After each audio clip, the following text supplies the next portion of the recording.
एक बात देखो, शिव जी के परिवार में विषमताएं बहुत है। आप सोचते होंगे कि आपके घर में बड़ी समस्या है,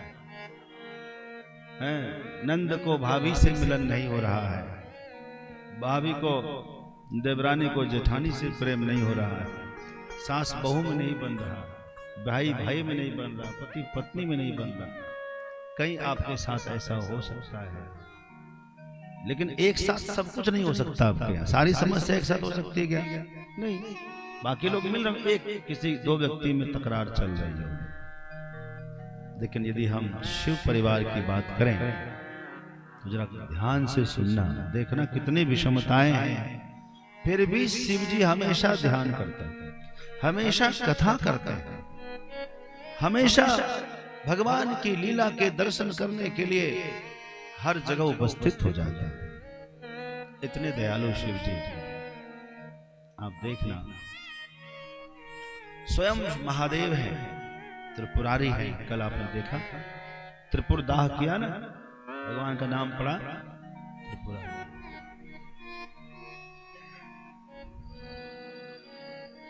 तो भगवान शिव के गले में क्या है? सर्प है। और गणेश जी की सवारी क्या है? सांप और चूहे। आप समझ लो कितनी दुश्मनी होगी। कभी ये मिल के रह सकते हैं? अब देखना, शिव जी की सवारी क्या है? नंदी जी। और माता दुर्गा की सवारी क्या है? पार्वती की सिंह वाहिनी। बोलो, इनका कभी मेल हो सकता है? खूब आशा।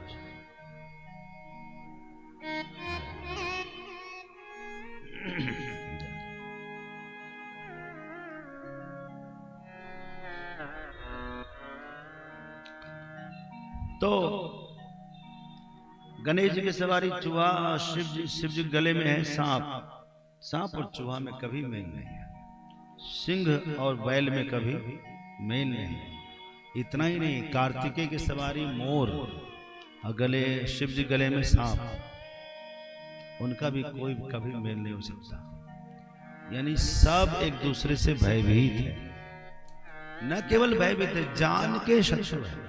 एक दो थप्पड़ मार दो तो कोई बड़ी बात नहीं, हार जीत की कोई बड़ी बात नहीं, खत्म ही कर देंगे। मिल जाए मौका तो चट कर जाएंगे। ऐसे दुश्मन। और सब शाकाहारी, ऐसी बात नहीं, सब मांसाहारी है सब। अच्छा, एक और सुनो कहानी। गणेश जी का सुन लिया आपने। भगवान कार्तिकेय ने विवाह ही नहीं किया। जब जाना कि ऐसा ऐसा कर लिया तो अब हम विवाह ही नहीं करेंगे। और तभी से आज तक लोग डरे हुए हैं। यदि बड़ा भाई कुंवारा हो तो छोटे भाई कोई रिश्ता विश्ता नहीं लगाता। लगाता है? नहीं करता। क्या पता उनको वैराग्य हो, निकलने घर से। अब छोटे ने कर लिया, हम क्या करें? हम नहीं करेंगे। इसीलिए लोग पहले बड़े से शुरू करते हैं रिश्ता। तो भाइयों के देख लिया आपने। एक और बताता हूं। भगवान शिव जी की धर्म पत्नी कौन है? माता पार्वती। और भगवान शिव जी के शीश पर कौन है? बोलो बोलो, गंगा। कोई भी नारी अपने पतिदेव के सिर पर बैठी हुई दूसरी नारी को प्रेम से देख सकती है क्या? बर्दाश्त कर सकती है क्या? है? पता चल जाए कि फैक्ट्री में हमारे पतिदेव के साथ कोई गाड़ी में जाती आती है, इतना आपको पता चल जाए तो आप खटिया खड़ी कर दें। हैं? आजकल तो हमने सुना है वो जो वहां कर्मचारी होते हैं ना, एक दो वॉचमैन वगैरह, उसको जो सेठानी होती है अलग से पैसे देती है, टिप टिप। किस लिए? नजर रखने के लिए। तुम खाली हमको खबर देना कि आज कौन साथ में था ऑफिस में, अलग से उसको तनख्वाह मिलता है। हाँ।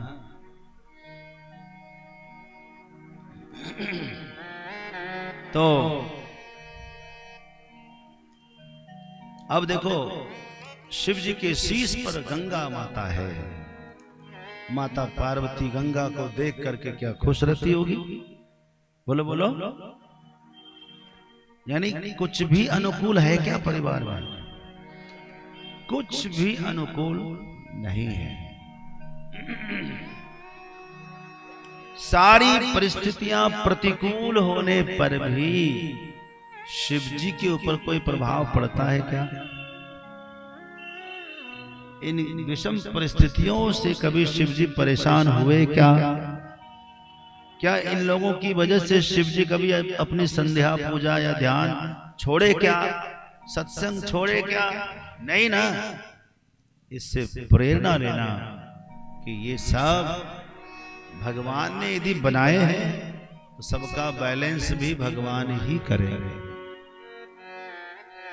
आप अपने शीश पर लेकर के स्वयं डिप्रेशन में मत जाओ।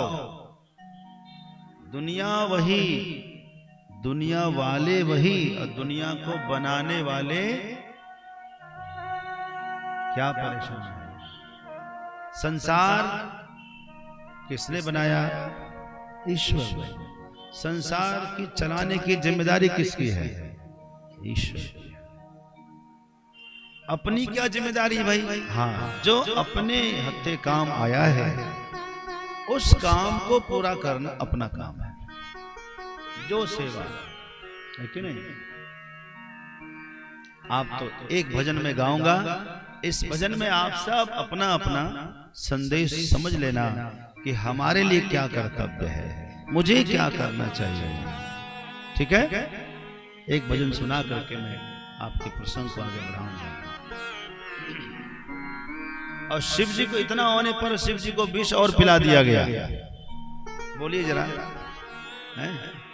इतना कुछ विषम परिस्थिति में भी मेरे महादेव कभी ऊबते नहीं है, कभी किसी से शिकायत करते नहीं है, हमेशा वाह वाह रहते हैं।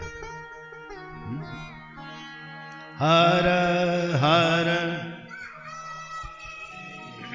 हर हाल में खुश रहना संतों से सीख लेना।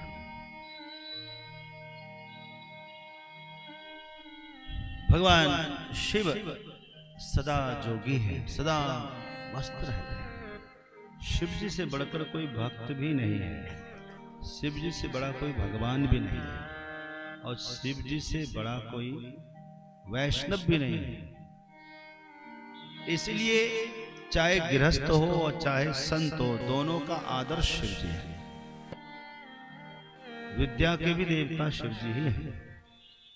हाँ, आइए आज हमें बहुत से प्रसंग आपको सुनाने हैं, तो उसमें द्वादश ज्योतिर्लिंग का प्रसंग वो सुनाएंगे और उपमन्यु का प्रसंग भी आपको सुनाएंगे हम। तो पहले हम उपमन्यु के प्रसंग से ही प्रारंभ करते हैं। ऋषि धौम्य थे, धौम्य के बड़े भाई व्याघ्रपाद, उनके पुत्र का नाम है उपमन्यु। बड़ा छोटा सा बालक। उपमन्यु के जन्म होते ही कुछ ही दिन में उसके पिता व्याघ्रपाद ऋषि की मृत्यु हो जाती है। तो अभी ससुराल में ठीक से पैर जमा भी नहीं था बेचारी का, और पति की मृत्यु हो गई। तो आप जानते हैं ससुराल वाले थोड़ा बच्चों का पालन करना कठिन हो गया, तो बेचारी मायके चली आई। मायके में जब आई तो दुर्भाग्य देखो, मायके में भी माता पिता इनके चल बसे, तो भैया और भाभियां रह गए। तो भाई साहब के जो बच्चे थे उन बच्चों के साथ में इनका बच्चा उपमन्यु भी खेलता था, मामा के लड़के के साथ। समझ गए ना? खेलते थे, लेकिन कुछ न कुछ फर्क रहता था। यही मुझे आपसे कहना है, ये फर्क क्यों? फर्क क्या रहता? एक दिन तो ऐसा हुआ, छोटी छोटी बात के लिए लड़ाई, छोटी छोटी, परिवार टूटता है एकदम छोटी छोटी बात से। एक दिन क्या हुआ कि उपमन्यु के मामा के लड़के दूध पीकर आए।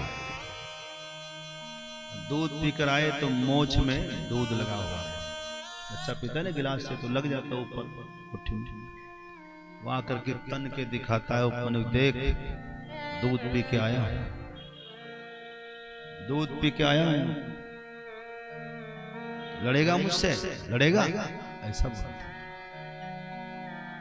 उसने कहा कौन सी बड़ी बात है, मैं भी पी लूंगा, पी के दिखा। तो ये भी अपने मम्मी माँ के पास गया, माँ मुझे दूध दो, दूध पीना है। माँ ने जाकर भाभी से कहा कि भाभी दूध है क्या? उपमन्यु मांग रहा है। भाभी ने कहा नहीं नहीं, दूध तो खत्म हो गया, दूध नहीं है। अब बेचारी क्या करे? बेटा एकदम जिद पर कि मुझे दूध चाहिए, दूध चाहिए, हर हाल में दूध चाहिए। अब माँ उसको मनावे, बेटा माने ही नहीं, एकदम तन जाए ना, तो मेरी मम्मी नहीं है, ऐसा करती है, दूध नहीं दे सकती, उसको कैसे दूध मिल रहा, तुमको कैसे दूध नहीं मिल रहा, मुझे भी दूध चाहिए, मैं बात नहीं करूंगा। अरे माँ ने सोचा कि इसको कुछ तरह से बहलाया जाए, तो कुछ चावल आवल पीस करके, चावल पीस के एकदम पतला सा उसको पानी डाल के घोल दिया, उसमें कुछ मीठा मिला करके बच्चे को दिया कि लो दूध पियो, लो दूध पियो, मेरा बच्चा दूध पिए। उसने जैसे घूंट मारा तो पता चल गया दूध तो है ही नहीं, फेंक दिया उठा के। ऐसे ये क्या ठग रही हो मुझे, दूध तो है ही नहीं, झूठ बोलती हो, एकदम चिड़ पड़ा। अब माता क्या करे? माता ने रोना शुरू कर दिया, अपने भाग्य पर रो रही थी बेचारी। हाँ तुमने ठीक किया, मैं तुम्हारी माँ नहीं हूं, माँ कहलाने लायक नहीं हूं। ठीक कहा तुमने, यदि माँ मैं होती तो आज मेरे पास दूध होता। मैं कैसे अभागन हूं, अपने बच्चे को दूध नहीं दे सकती। देखो तो सही, दुर्भाग्य तो देखो, और तुम ये भी नहीं समझते हो कि मैं इस समय हूं कहां। तुम्हारा पिता होता तो आज ऐसी स्थिति होती? एक तो तुम्हारा पिता नहीं, मेरे माता पिता नहीं, हम पराधीन हैं, हम कुछ कर भी नहीं सकते। आज तुम्हें जो जो कहना है कह लो। माँ को रोता हुआ देखकर बच्चे ने हिम्मत दिया, नहीं तुम मत रो माँ, मुझे दूध नहीं चाहिए, अब मुझे भूख भी नहीं है। अच्छा माँ एक बात बताओ, दूध कहाँ होता है, किसके पास? दूध का मालिक कौन है? उसको जितना पता था उसने कहा, यदि तुझे दूध चाहिए ना तो शिव जी के पास चला जा, महादेव क्षीर सागर के मालिक है, संपूर्ण क्षीर सागर उनका ही है, दूध का समुद्र है, जा उनके पास। माँ शिव जी कहाँ मिलेंगे? हिमालय में रहते हैं बेटा, हिमालय में। कैसे मिलते हैं? तुम उनको पुकारना, अवश्य मिल जाएंगे। बालक उपमन्यु इतना आत्मविश्वास, प्रबल आत्मविश्वास लेकर के वहां से चलता है। मां को प्रणाम किया, मां ने आशीर्वाद दे दिया। याद करना यही घटना घटी थी ध्रुव के साथ। सौतेली मां के अत्याचार से पीड़ित होकर रोते रोते मां के पास जाता है, और माता सुनीति ने ध्रुव को कहा कि बेटा ठीक ही तो कहा, जाओ तुम तपस्या तो करो।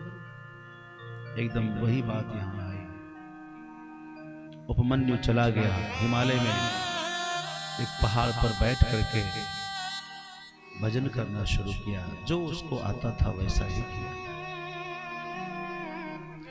उसकी निष्ठा को देख करके,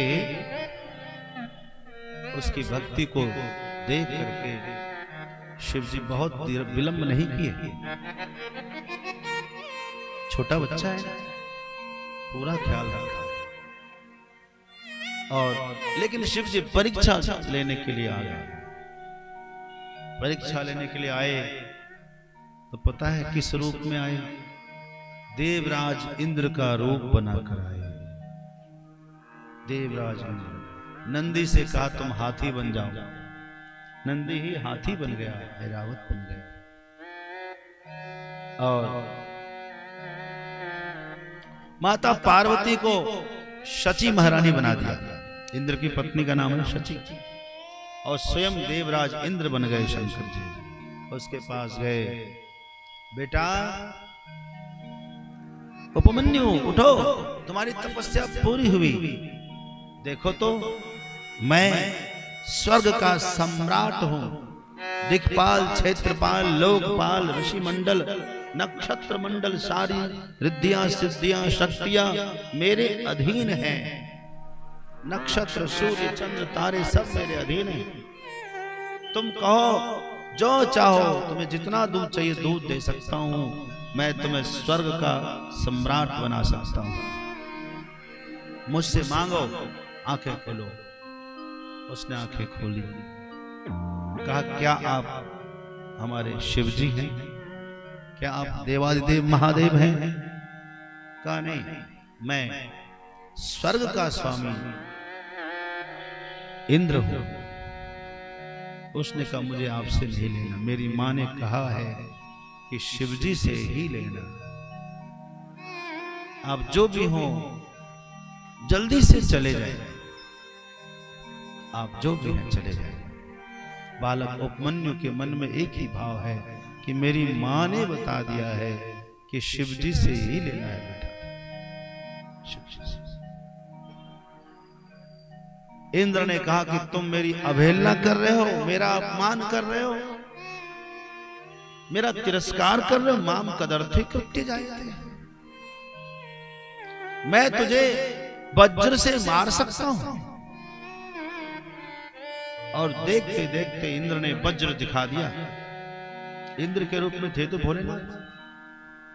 देखना, बालक उपमन्यु उठा और एक पत्थर उठाया। डरा नहीं। शिव का जो भक्त होता है वो निर्भय होता है, निडर होता है।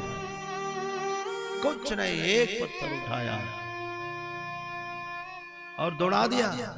महादेव अपने रूप में आ गए। ठहरो ठहरो ठहरो ठहरो, बस बस बस बस, मैं तुम्हें देख रहा था, तुम बेटा पास हो गए। मैं ही शिव हूं। ये देखो, ये भवानी है। ये देखो, ये मेरा नंदी सवारी। उपमन्यु को हृदय से लगाया महादेव ने। कहा बेटा मुझे देर हो गई, इसके लिए क्षमा करना। तुम्हें दूध चाहिए ना? नहीं बाबा, अब नहीं चाहिए। अब मेरी दूध की भूख खत्म हो गई। अब आप मिल गए ना, मुझे सब मिल गए। महादेव ने कहा कि मुझे देखकर तुम भूल गए, मुझे पता है, लेकिन मैं नहीं भूल सकता। मेरे भक्त अपनी इच्छा करके भूल सकते हैं अपनी इच्छा को, लेकिन मैं उनकी हर इच्छा को सिर माथे पर रखता हूं। मैं उनकी इच्छा को नहीं भूल सकता। जाओ, मैं तुम्हें क्षीर समुद्र प्रदान करता हूं। एक लोटा दूध के लिए तपस्या कर रहे उपमन्यु को शिव जी ने क्षीर सागर प्रदान कर दिया। कौन इतना बड़ा दानी होगा जी?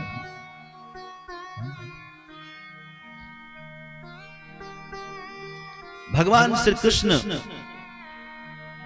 उनकी पत्नियां कितनी थी मालूम है?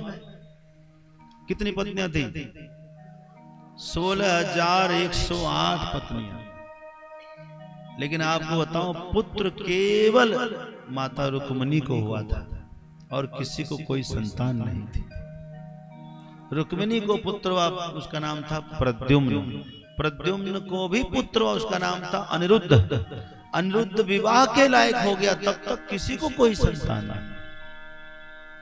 एक दिन जाम्बवंती ने भगवान श्री कृष्ण को ताना मारा। ताना समझते हैं आप लोग? तो जरूर समझते होंगे। आप लोग का काम ही है सुनना और सुनाना। पहले ताने सुनना और नीचे वाले को ताने सुनाना। जय हो। तो ताना क्या मारा, अच्छा एक ही यहाँ पर महारानी है, उसका नाम है रुक्मिणी देवी। हम लोग तो फालतू है, कोई कीमत नहीं हम लोगों की। हम लोग आपकी पत्नी थोड़ी है। भगवान ने कहा क्यों, ऐसा क्यों कह रही है आप, क्यों ना कहूं है?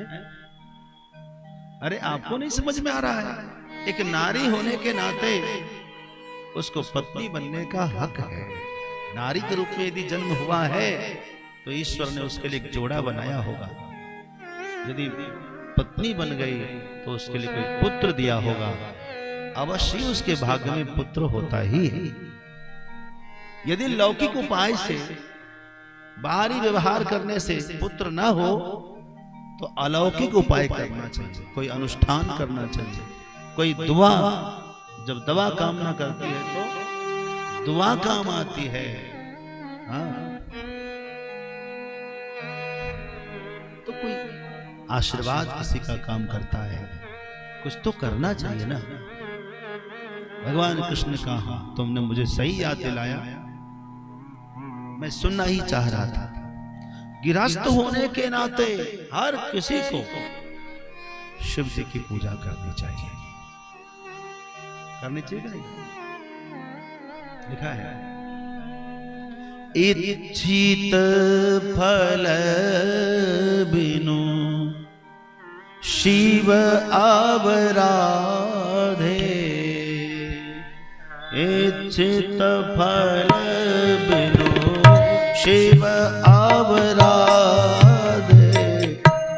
इच्छित फल बिनु शिव आवराधे, लहई न कोटे जोग जप साधे, लहे न कोटि जोग जप साधे, इच्छित फल बिनु शिव आवराधे, इच्छित फल बिनु शिव आवराधे, लहई न कोटे जोग जप साधे, लहई न कोटे जोग जप साधे।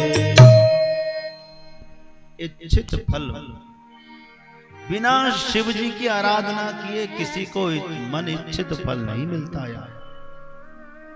हाँ, किसी कन्या का विवाह नहीं हो रहा है, करो गौरी पूजन करो,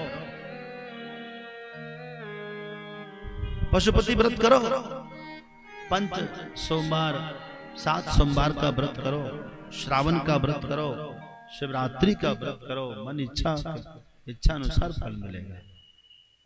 पुत्र नहीं हो रहा है, गौरी की पूजा करो, पार्वती की पूजा करो। जो भी आपको कामना है, कोई भी कामना है तो प्रदोष का व्रत करो। एक पर एक व्रत है भाई, ये व्रत इसीलिए ही है, अभी आ रहा है।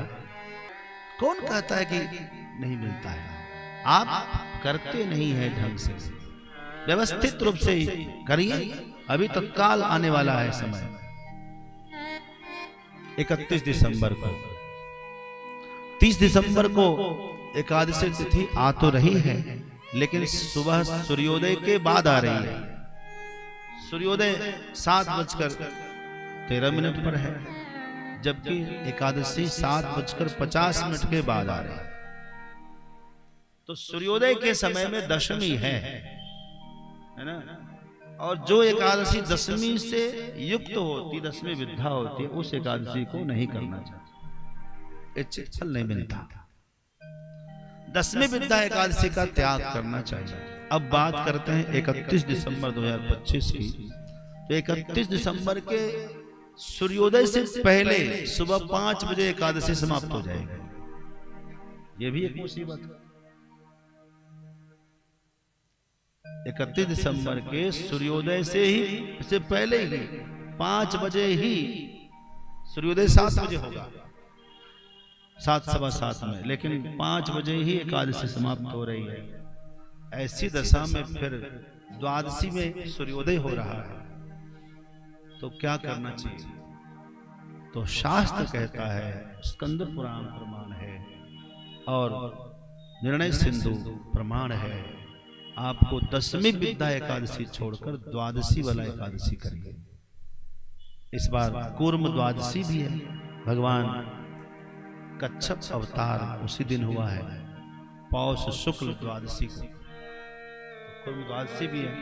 तो द्वादशी और एकादशी दोनों का व्रत एक साथ कर लीजिए, लेकिन करिए विधि विधान से, डबल लाभ मिल रहा है ना, तो उस तरह से पूरी तैयारी के साथ करिए। देखिए कर क्यों नहीं होता है।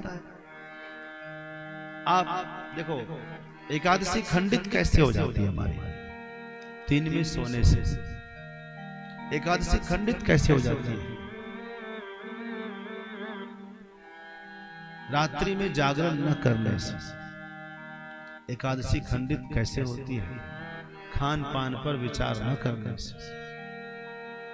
10वीं के शाम को ही क्या करना चाहिए आपको? यदि आपको लगता है मुझे एकादशी करनी है, जैसे 31 दिसंबर को करनी है, तो 30 दिसंबर के शाम को भोजन नहीं होना चाहिए। कुछ करना भी है तो कोई पेय पदार्थ हल्का फुल्का जो सहज है, सरल है, सुपाच्य है, ले लीजिए। जैसे गरिष्ठ अन्न चावल आदि न खाएं, और भोजन के बाद रात्रि में ही ब्रश कर ले, दत्तवन कर ले, ताकि सुबह हमको दत्तवन या ब्रश करते समय कोई दांत से कोई बचा हुआ रात का खाया हुआ किनका निकल ना जाए। यदि निकल गया तो व्रत खंडित हो जाता है। ऐसी परिस्थिति में रात में जरूर ही दांत की सफाई करके सोना चाहिए। सवेरे फिर सफाई करिए, कोई बात नहीं। सवेरे हो सके तो नया वाला ब्रश से आप ब्रश वो करिए, नया वाला, चाहे दांतुन, इसलिए दांतुन कहते हैं हमेशा नया नया था। और उसके बाद व्रत का संकल्प लीजिए, नहा धो करके भगवान के पास बैठ करके दिन भर व्यवस्थित व्रत करिए। ये नहीं कि एकादशी है तो 11 आइटम खाएं। एक ने कहा 11 बार खाएं, ये कौन एकादशी है भाई? अच्छा हुआ जो भाटिया जी के राज में एकादशी नहीं आई।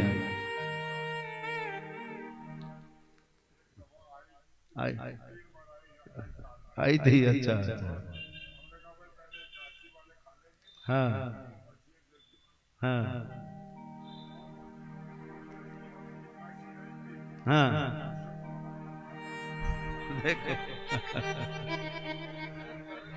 भूखे रह गए। बिल्कुल सही कह रहे हैं, ऐसा होता है। इतना माल बनवाएंगे तो होगा ना। हाँ सही बात है। हाँ रामेश्वरम में, अच्छा अच्छा, वाह वाह। हाँ तो एकादशी का मतलब क्या? खाने के लिए तो बहुत आइटम है। ये इतने सारे आइटम पता है किसके लिए? जो लोग कभी करते नहीं, जो लोग उपवास नहीं कह सकते, रह नहीं सकते, खाए भी नहीं रहा जाता, ऐसे लोगों को वापस एकादशी में लाने के लिए उनको 2, 4, 5 आइटम बना करके, कभी कुट्टू की पकौड़ी बना दिया, राजगिरे का हलवा बना दिया, जो है मुरैया है ना सामक, उसका चावल बना दिया, राजगिरे की कढ़ी बना दी, और बहुत सारे आइटम। आजकल राजगिरे का पराठा बन रहा है, चकाचक आलू चल रहा है, लौकी चल रही है, बहुत सारी सब्जियां भी है। महाराष्ट्र में तो सुरन होता है ना, सुरन समझते हो? हाँ जिमीकंद, ओल बोलते हैं इधर बिहार में, तो उसकी भी सब्जी चलती है। खाने के लिए तो बहुत आइटम है, लेकिन फिर आपको एहसास कैसे होगा कि मैं व्रत कर रहा हूँ, मैं उपवास कर रहा हूँ? आपको एहसास होना चाहिए। आज कंट्रोल इंद्रियों पर होना चाहिए, तभी तो है व्रत। बरतने का नाम क्या है? व्रत। बरतिए, संयम बरतिए, कंट्रोल करिए। ये अवसर आया है तो कुछ नहीं, एक बार हमको फलाहार लेना। कितनी बार? यदि नहीं ले तो 100% पुण्य मिलेगा। एक बार यदि फलाहार होगा तो 75% बचेगा। 2 बार फलार होगा तो 50% बचेगा, 3 बार फलार हुआ तो 25% बचेगा, और रात्रि भी सो गए ठर तो 100% खत्म। हमें लगता है हम में से जितने लोग हैं ना लगभग साफ लिए दिए साफ, किसी का कुछ बचता थोड़ी है। बस इतना हो रहा है कि कोई अपराध नहीं हो रहा है, कोई दोष नहीं लग रहा। इसीलिए भैया करके देखो, यही नियम एकादशी का पूरा व्रत कर लो, और नहीं कंट्रोल हो रहा है तो कोई फल एक बार लेना है एकादशी, कोई नहीं 25% चला जाएगा, 75% तो रहेगा ना। रात्रि में मध्य रात्रि तक जरूर जागना चाहिए। वैसे भी आजकल आप लोगों का अभ्यास है 12 बजे तक जगने का आदत, मोबाइल ले लो और हाथ ऐसे करते रहो, 12 कब बजाएंगे पता ही नहीं चलेगा। इसलिए ये नहीं चलेगा, मोबाइल लेकर नहीं चलाना है, नाम संकीर्तन करना है, भजन करना है, माला करनी है, इसका नाम जागरण है। इन्हें कि फिल्म चला दिया, लगा दिया, चल देख रहा था, किसी को नहीं, वो थोड़ी जागरण है। अरे जग कर क्या रहे हैं?